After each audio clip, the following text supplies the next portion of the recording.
السلام علیکم ناظرین، میں محمد اسلم حسین سیاست کی عالمی خبروں میں آپ سب کا استقبال کرتا ہوں۔ پیش ہے دنیا بھر سے آج کی کچھ اہم خبریں۔ سعودی عرب میں سال رواں کے دوران شرح نمو میں 3% سے 7.5% اضافہ متوقع ہے۔ سبق ویب سائٹ کے مطابق یہ شرح نمو G20 ممالک کے مقابلے میں سب سے زیادہ ہے۔ بین الاقوامی میگزین اکنامسٹ نے کہا ہے کہ سعودی عرب میں شرح نمو میں اضافہ تیل مارکیٹ قیمتوں میں اضافے کے باعث ہے۔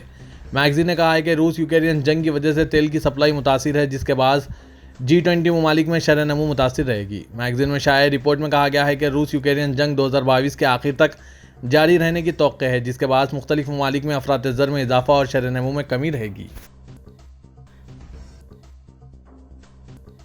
خادم حرمین شریفین شاہ سلمان بن عبدالعزیز کو بنگلہ دیش اور سعودی عرب کے برادرانہ تعلقات کے استحکام سے متعلق بنگلہ دیشی صدر محمد عبدالحمید کا ایک مکتوب موصول ہوا ہے۔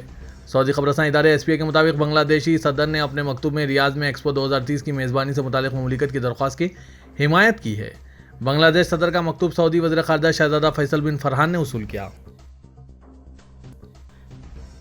مسجد حرم مکہ مکرمہ میں وقفے سے بارش ہوئی، جس سے موسم کافی خوشگوار ہو گیا۔ بارش نے زائرین میں خوشی کی لہر دوڑا دی۔ عمرہ زائرین صحن مطاف میں بارش کے دوران خشوع و خضوع سے دعائیں مانگتے رہے۔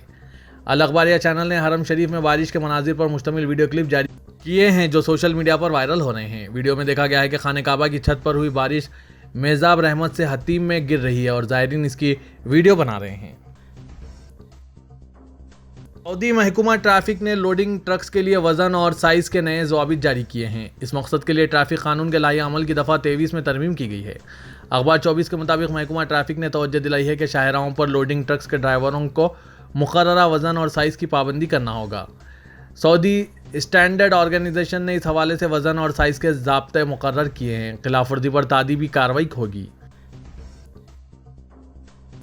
متحدہ عرب امارات نے پرائیویٹ سیکٹر میں بینک گارنٹی اور ملازمین کے تحفظ کی انشورنس اسکیمز کے حوالے سے ایک نئی قرارداد جاری کی ہے۔ انسانی وسائل اور ایمریٹائزیشن کے وزیر ڈاکٹر عبدالرحمان عبدالمنان کی طرف سے جاری کردہ قرارداد میں اداروں کو بینک گارنٹی اور انشورنس پالیسی فراہم کرنے میں کسی ایک کا انتخاب کرنے کا اختیار دیا گیا ہے۔ اس سے فرموں کو ان کے لیے سب سے موزوں چیز کا انتخاب کرنے کا موقع ملتا ہے اور آپریشنل اخراجات کو کم کرنے میں مدد ملتی ہے۔ Abu Dhabi quality and conformity council میں ابوظہبی تکنیکی معیارات کی مستقل کمیٹی نے روڈ اسپیڈ مینجمنٹ کے لیے ابوظہبی گائیڈ لائنز جاری کیے ہیں۔ یہ گائیڈ لائنز موجودہ اور نئی سڑکوں پر گاڑیوں کی رفتار کا جائزہ لینے اور معیاری بنانے اور رفتار کنٹرول کے متعلقہ انجینئرنگ پہلوؤں کو مد نظر رکھتے ہوئے طریقہ کار کی تفصیل بتائے ہیں۔ وہ رہنمایانہ خطوط جو ابوظہبی کی سڑکوں پر اعلیٰ ترین سطح کی حفاظت اور تحفظ کو یقینی بنانے میں مدد کرتے ہیں۔ سری لنکا میں شدید اقتصادی بحران پر بے مثال حکومت مخالف مظاہرے 123 دنوں کے بعد آج باضابطہ طور پر ختم ہو گئے ہیں۔ ان مظاہروں کی وجہ سے صدر گوٹابایا راجا پاکسے کو اقتدار سے محروم ہونا پڑا تھا۔ اس کے ساتھ ہی مظاہرین کا کہنا تھا کہ نظام میں تبدیلی کے لیے ان کی مہم جاری رہے گی۔ مظاہرین نے حکومت مخالف مظاہروں کا مرکز گیلیفیز علاقے خالی کر دیا ہے، جہاں وہ 9 اپریل سے ڈیرا ڈالے ہوئے تھے۔ مظاہرین نے قبل ازیں احتجاجی مقام سے ہٹنے سے انکار کیا تھا۔ دریں اثنا سری لنکا کی سپریم کورٹ نے چہارشنبے کے روز سابق وزیر اعظم مہندرا راجا پاکسے اور ان کے چھوٹے بھائی اور سابق وزیر خزانہ باسل راجا پاکسے پر غیر ملکی سفری پابندی میں 5 سپٹمبر تک توسیع کر دی۔ سری لنکا کے موجودہ معاشی بحران کے لیے دونوں کو بڑے پیمانے پر ذمہ دار ٹھہرایا جا رہا ہے۔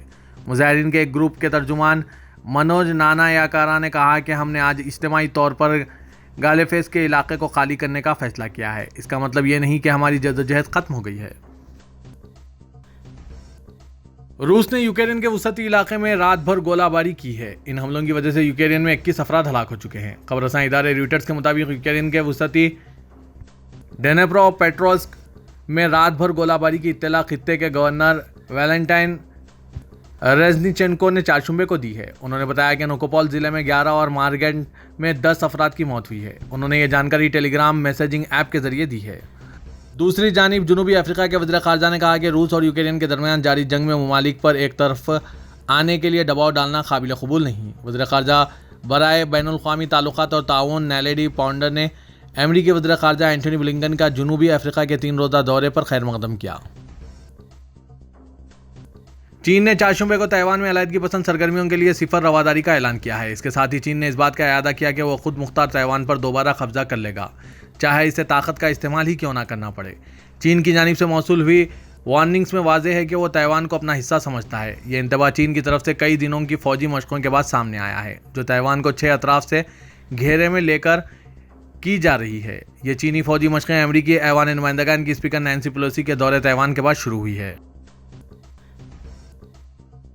چین کو نشانہ بناتے ہوئے ہندوستان نے چین کی زیر صدارت اقوام متحدہ کی سلامتی کونسل کی میٹنگ میں کہا ہے کہ یہ افسوسناک ہے کہ دنیا کے خطرناک ترین دہشت گردوں کو سچ اور ثبوت کی بنیاد پر بلیک لسٹ کیا گیا ہے۔ یہ دوغلاپن سلامتی کونسل کی پابندیوں کے عمل کی ساکھ پر سوالیہ نشان لگاتا ہے اور اس کے معیار کو کم کرتا ہے۔ جون میں اقوام متحدہ کے مستقل رکن چین اور اس کے قریبی اتحادی پاکستان نے آخری لمحات میں پاکستان میں مقیم دہشت گرد عبدالرحمان مکی کو اقوام متحدہ کی سلامتی کونسل کی القاعدہ پابندیوں کی کمیٹی 1257 کی فہرست میں شامل کرنے کے لیے ہندوستان اور امریکہ کی مشترکہ قرارداد کو روک دیا تھا۔ اقوام متحدہ کی سلامتی کونسل کی میٹنگ میں ہندوستان نے اسرائیل اور فلسطین کے درمیان بات چیت دوبارہ شروع کرنے کا مطالبہ کیا، جس کے چند گھنٹے بعد تل ابیب کے سیکیورٹی فورسز کے ذریعے غزہ پر حملے کا تازہ دور جنگ بندی میں ختم ہوا۔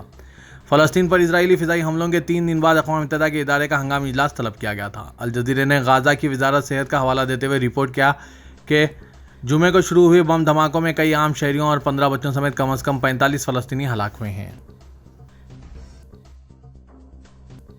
پاکستان کی وفاقی وزیر اطلاعات مریم اورنگزیب نے کہا ہے کہ آج عمران خان اس لیے گھبرائے ہوئے تھے کہ انہوں نے اپنی پارٹی کے سوشل میڈیا کے ٹرولز کے ذریعے شہداء کے خلاف مہم چلائی، جو نفرت کے بیج عمران خان نے بوئے ہیں، آج وہ اسے کاٹ رہے ہیں۔ 4 جون کو اسلام آباد میں پریس کانفرنس کرتے ہوئے مریم اورنگزیب نے کہا کہ آج ایک شخص ٹی وی اسکرین پر نمودار ہوا جو خوف اور گھبراہٹ کا شکار تھا۔ عمران خان نے آج بار بار کہا کہ پاکستان کی سب سے بڑی سیاسی جماعت کو فوج سے لڑانے کی کوشش کی جا رہی ہے۔ فوج پاکستان کے ساتھ لڑائی عمران خان نے شروع کی ہے۔ انہوں نے کہا کہ عمران خان کہتے ہیں کہ ان کی پارٹی کو توڑنے کی کوشش کی جا رہی ہے۔ اگر کوئی پی ٹی آئی کو نقصان پہنچا رہا ہے تو اس شخص کا نام عمران خان ہے۔